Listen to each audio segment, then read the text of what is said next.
Muito boa tarde, minha Paraíba. É terça-feira, dia 24 de janeiro de 2023. Nós estamos ao vivo aqui, começando mais uma edição do Seu Rede Verdade. Você acompanha conosco aqui, fica aí para você mergulhar num tema que o Brasil todo está acompanhando, apreensivo, estarrecido e curioso sobre essa crise financeira que se revelou nas lojas americanas. Está funcionando aqui no Brasil desde 1929, vai fazer 100 anos, e de repente aparece aí um rombo financeiro de mais de 20 bilhões de reais, o Brasil todo querendo entender, as pessoas que trabalham nas Americanas, inclusive, preocupados, vai fechar, não vai fechar, tantas e tantas lojas espalhadas pelo Brasil, espalhadas aqui na Paraíba. Então, no Rede Verdade hoje, vamos entender o que está acontecendo com isso e, principalmente, para você, inclusive, que tem empresa de médio, pequeno porte, inclusive, o que fazer para evitar, claro, proporcionalmente, crises como essa das Americanas. Porque o nosso convidado de hoje é o Josicley Cruz, ele é especialista em governança e gestão e é representante aí do Instituto Brasileiro de Governança Corporativa e vai nos explicar um pouco que situação é essa e como fazer para evitar tudo isso. Josicley, muito boa tarde. Muito obrigado pela sua presença aqui no Rede Verdade. Seja muito bem-vindo. Obrigado a todos os espectadores, a você, Luz Torre, a TV. E é um tema que realmente você fica refletindo, né? Como é que se pode uma empresa de quase 100 anos chegar nessa trajetória de situações onde se apresentava com um cenário de consolidado, né? De tudo. Para a gente começar aqui, entendeu? Vamos lá, se você consegue explicar para a gente, até didaticamente, o que foi que aconteceu, até cronologicamente. Isso começou esse ano, né? Do ponto de vista para a mídia, né? Isso. O que é que aconteceu efetivamente com as lojas americanas? De forma direta, o que ocorreu foi um risco, se fala risco sacado. É uma operação direta na qual o banco financia a compra do eletrodoméstico para o fornecedor. Caso a Americanas, aqui é um exemplo prático, a Americanas quer fazer uma compra de 100 mil geladeiras com o fornecedor A. Então, o banco vai, financia e faz o pagamento diretamente para o fornecedor. Isso certo. Que ocorreu. São as operações que as lojas de varejo, inclusive, fazem. Varejo faz isso corriqueiramente. A questão era o lançamento contábil dessa operação. Essa operação se dá-se da seguinte forma. A partir do momento que a operação entre o banco e a Americanas não era colocado os custos financeiros, era colocado como uma relação de fornecedor com a Americanas. E isso o que acontece? Você terminava inflando o seu lucro e obscurando, ocultando a questão do custo. E para entender, quando se revelou, tinha ali um rombo de 20 bilhões nesse sentido. Sim. Ficou identificado que as Americanas faziam financiamento, ou seja, ficavam devendo ao banco. Sim. E também esse dinheiro não chegava na conta dos fornecedores ou não? Não é que não chegava aos fornecedores. Chegava. Chegava sim. A relação da Americanas para com os bancos, as instituições financeiras que financiavam essas compras. Isso. Então, o que é que ocorre? Uma vez que o banco garantia a compra dos produtos que a loja americana já coloca para vender, a informação no balanço contábil não era colocado com juros, com a aplicação correta das informações contábeis. E isso gerou o que acontece. Onde é que está o custo adicional do financiamento? Porque o banco, uma vez, ele comprou o bem para a Americanas. A Americanas, por sua vez, conseguiu a relação de parceria com o fornecedor, mas o custo financeiro dessa operação com o banco, entre a Americanas e o banco, não estava sendo colocado nas demonstrações contábeis. Tá, passo o seguinte, vou fazer duas perguntas então. Primeiro, quem fez isso dentro das Americanas? Ou seja, quem estava fraudando e escondendo essas informações? E, em segundo lugar, principalmente essa pergunta, como é que você só descobre algo quando chega a 20 bilhões de reais? Ou seja, não é um volume muito grande para se descobrir. Geralmente você descobre isso antes. Tudo bem que as operações de financiamento de um tamanho, de uma loja, de uma empresa do tamanho das Americanas, ela é realmente grande, é diferente ali de quem está trabalhando com 500 mil reais, com 1 milhão de reais. Mas quem fez e por que se chegou a um volume tão grande antes de se descobrir isso? Quando se chega a uma situação dessa de forma prática, é a questão do acompanhamento. A gente tem os 4 pilares da governança, que é a transparência, com as informações, a responsabilidade corporativa da alta administração da organização, caso o CEO, o diretor financeiro administrativo, o diretor de relações com investidores, a prestação de contas e a equidade, tomar decisões plausíveis pautadas com isenção. Ou seja, só para a gente repetir, esses seriam itens que qualquer empresa grande, médio ou pequeno porte, se colocar, evita crises como essa. Claro, Sim. cada um proporcionalmente, a crise é do tamanho, do tamanho do negócio. Isso. Mas, só para repetir, transparência. Transparência, prestação de contas, responsabilidade corporativa e equidade. Certo. Esses são os pilares da governança que qualquer empresa de capital aberto ou fechado no Brasil ou fora do Brasil, ele tem que seguir. É a bíblia da governança de qualquer empresa, seja uma empresa de capital aberto ou fechado que está com um papel listado na Bolsa de Valores.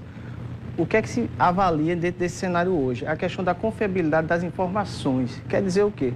No primeiro momento, quando o Sérgio Rial assumiu a Americana, logo no 1º de janeiro... Ele era o CEO da Americanas. Isso, justamente, né? Ele vinha do sistema de banco, então a governança em banco ele é muito mais rigoroso, rígido.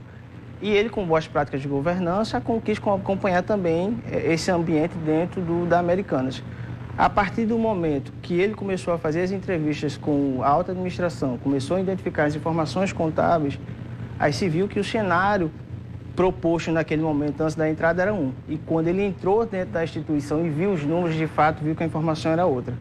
Ou seja, foi ele que descobriu. Foi ele que descobriu. Com um olhar mais apurado Isso. sobre os dados e também com esses contatos todos, as entrevistas com os sócios, acionistas então, e diretores. O que é que ocorre? Uma vez que ocorre isso, que ele tem um fato relevante, ele tem a obrigação de comunicar a CVM, Conselho de Valor Imobiliário. Então, a partir daquele momento, do dia 1º para cá, foi uma corrida de 100 metros, vamos dizer assim. Muitas informações foram lançadas e a confiabilidade dessas informações ficaram em xeque.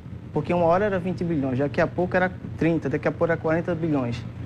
Então, hoje a gente tem uma situação na qual que a gente está no ambiente da construção das informações de fato, se elas são verídicas ou não. Ou seja, de toda forma, o quanto é importante uma empresa também ou ter um quadro ou convocar um quadro, aí eu falo de recursos humanos, para poder ter um olhar muito...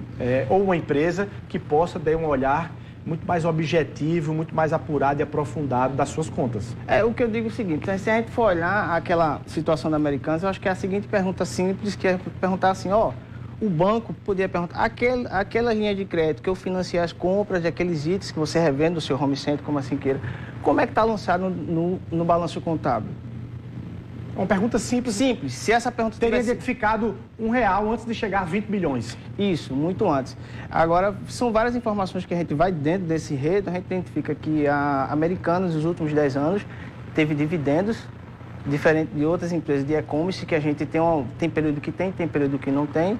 O que a gente vê que é um novo aprendizado, um novo capítulo no cenário brasileiro na área de governança em relação às informações e como lidar com esse novo cenário agora. Tá. E aí eu lhe pergunto, vamos lá, passo seguinte, a própria Americanas, e foi aí quando abalou o mercado como um todo, pediu uma recuperação judicial. Isso. Só para a gente explicar para quem está acompanhando, o que seria a recuperação judicial, protege um pouco a empresa de ações judiciais, de bloqueio de contas, enfim, dela ir à solvência diretamente enquanto ela tenta resolver isso. O que foi que aconteceu em relação à Americanas? A Americanas, né, logo de imediato, entrou com um pedido de recuperação judicial na Justiça. E o que preconiza a Lei 11.101, da questão de falência, de recuperação extrajudicial, tudinho, ela diz que você tem todo um requisito legal. Entrar com a recuperação judicial, se ele for validado pela Justiça, posteriormente fazer a relação de credores, posteriormente um plano de ação, e a partir do momento do aceite da Justiça, tem um delay de 180 dias, que é aquele período na qual os seus credores ali vão ter que esperar para ter toda a organização.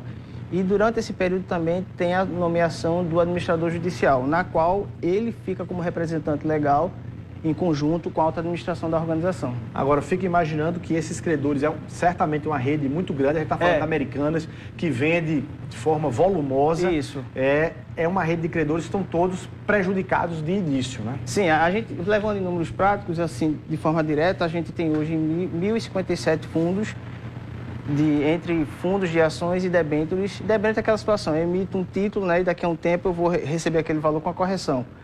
Então, 55% desses fundos é de fundo de ações e 45% são de debêntures. Então, são pessoas que investiram em papéis e aí fica aquela situação, né? Agora, fazer a ordem da sequência conforme fala a Lei 11.101, primeiro os trabalhadores, aí sucessivamente. Agora, José, vou lhe fazer a pergunta que eu acho que todo mundo está, inclusive quem trabalha nas Americanas, né? Quem tem ali, quem é mão de obra, quem é trabalhador das Americanas, todo mundo tem famílias que vivem desse salário que recebe ali das Americanas. Também fornecedores, né? Sim. Qual é a perspectiva que você tem, com base no seu conhecimento e experiência e do próprio Instituto, sobre a Americanas? Ela vai fechar as portas ou não? O que é que vai acontecer com a Americanas? Segura aí um momentinho para quem quer ouvir sua resposta.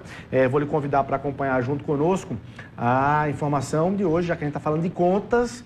A informação aí, eu estou indo para a Assembleia Legislativa, lá o relatório da Comissão de Orçamento, conduzida aí pelo deputado Wilson Filho, que foi relator dos pareceres do Tribunal de Contas em relação às contas do governador João Azevedo e do ex-governador Ricardo Coutinho. O relator Wilson Filho, na Comissão de Orçamento, deu parecer pela aprovação dessas contas, boa parte delas rejeitadas pelo Tribunal de Contas do Estado. O Washington Luiz esteve lá e acompanhou tudo isso. A Comissão de Orçamento da Assembleia Legislativa se reuniu na manhã desta terça-feira para votar o parecer do Tribunal de Contas que rejeitava as contas de Ricardo Coutinho e de João Azevedo. No relatório, o Wilson Filho, ele fez uma exposição das contas que foram analisadas pelo tribunal e chegou à conclusão pelo parecer favorável. Os membros da Comissão de Orçamento da Assembleia Legislativa, em número de 7, 5 votaram a favor e 2 votaram contra. A nossa análise foi totalmente jurídica. Eu apresentei um parecer que teve robustez jurídica. Eu me preparei para esse parecer, estudei, escrevi da primeira letra à última, pessoalmente, porque a gente, na análise do tema, percebe que os codificados é uma figura de contratação existente há mais de 20 anos. Até 2015, o Tribunal de Contas possuía um posicionamento. Lembremos que, a partir de 2016, o Tribunal mudou de posicionamento, mas as decisões só aconteceram em 2021. Ou seja, já havia passado vários anos de 2016, ocorrendo apenas as decisões e, portanto, a publicização da mudança de postura e de posicionamento do Tribunal na segunda metade do atual governo, do governador João Azevedo, impossibilitando qualquer mudança de posicionamento e de atitude. A última sessão da Comissão de Orçamento da Assembleia Legislativa foi posta em votação as contas dos ex-governadores Ricardo Coutinho e João Azevedo. O relatório de Wilson Filho foi pela aprovação das contas dos 2 governadores. Aqui na Assembleia Legislativa teve 2 votos divergentes, Tovar Corrêa Lima e Camila Toscano, mas pela maioria de votos, agora vai ser decidido a comprovação do que foi decidido na Comissão de Orçamento no plenário da Assembleia. Ok, olha só, a gente está falando aqui de contas, só que contas das lojas americanas nessa situação toda. Eu estou com o Josicley Cruz, ele que é especialista em gestão e governança, é representante do Instituto Brasileiro de Gestão Corporativa e vai nos dizer agora se a perspectiva é de fechamento das portas das americanas ou não. O que a gente fala pela experiência, né, conforme o histórico, a recuperação é um processo para garantir a existência da empresa depois desse imbróglio, dessa crise. Porque a orientação que eu dou para você, colaborador da Americanas, que você permaneça mantendo o seu foco. Você, fornecedor, simplesmente não quebra o elo de relação com a Americanas, certo? Existe uma cadeia direta e indireta de relações de beneficiários que estão aí para se desenrolar. E a gente torce, como outros exemplos, de empresas de recuperação judicial, que elas tiveram sucesso dentro desse contexto de recuperação judicial no Brasil. Então você acha que ela escapa? Olha, tecnicamente pelos números, o que a gente pode dizer nesse momento é que as informações estão sendo levantadas. O que a gente precisa ter agora é a confiabilidade dos dados que estão sendo levantados para, nesse cenário de 180 dias, a gente conseguir identificar o real cenário do que está sendo construído de dados. Porque até então, com os dados que foram lançados no primeiro momento, logo no início de janeiro para cá, ele teve alterações. Então não será nenhuma novidade esse valor que foi colocado como recuperação de 43 bilhões, ele aumentar. Mas dentro desse contexto tem um oceano, na qual a loja americana ela tem uma representação de market share muito grande na parte de e-commerce, ficando em segundo lugar, como primeiro lugar o Mercado Livre. Então tem um oceano de oportunidade e é o papel da americana ver que tem outros players dentro do negócio dela que também tem robustez. Tá.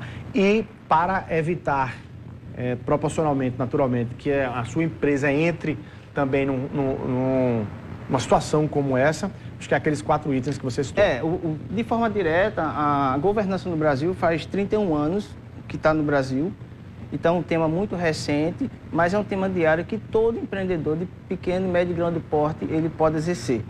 Certo? São 2 coisas que a gente tem que entender. Primeiro, eu tenho que entender que a empresa não é minha, ela é uma empresa que ela tem que dar lucro, eu tenho que ter uma visão profissional, eu tenho que trabalhar com isenção dentro desse contexto para que essa empresa ela venha a trazer longevidade e fazer com que o exemplo da Americana seja um estudo de caso para que a gente, onde é que eles erraram e onde é que eu posso ver quais são os erros, quais são os acertos que podem contribuir para a minha organização. Um dos filtros que a gente sempre orienta é a questão da comunicação. Uma boa comunicação em qualquer organização, ela é fundamental. Sem a comunicação, começam a aparecer as arestas, os conflitos de interesse em empresas familiares, a questão do processo de sucessão que não ocorre da primeira, segunda, terceira e quarta geração, que isso mostra os indicadores que a gente tem pelos indicadores do IBGC, do Sebrae, das Big Four, que mostra que as empresas familiares no Brasil ela tem um contexto de representação da seguinte forma. Conforme o último estudo agora de 2000 para 2021, 90% das empresas no Brasil são familiares. 90% das empresas do Brasil são familiares. São de grupos familiares. Isso dá uma complicação grande, né? E um oceano de oportunidade. O segundo ponto é que 65% desses 90% representa o PIB do Brasil. Então, 65% do PIB é gerado pelas empresas familiares. E 75% da força de trabalho vem das empresas familiares. Não é o caso da Americanas. Não era o caso da Americanas. Isso. Mas vamos mergulhar nesse assunto, que isso é um assunto interessante do ponto de vista de até pode, como você disse, gerar oportunidades, mas pode também complicar. E aí, para você dar dicas para quem tem uma empresa de grupo familiar, sim, quais são as vacinas que podem ser adotadas para poder ali evitar maiores conflitos. Rapidinho, vamos rapidinho para o intervalo comercial e a gente volta aqui no Rede Verdade.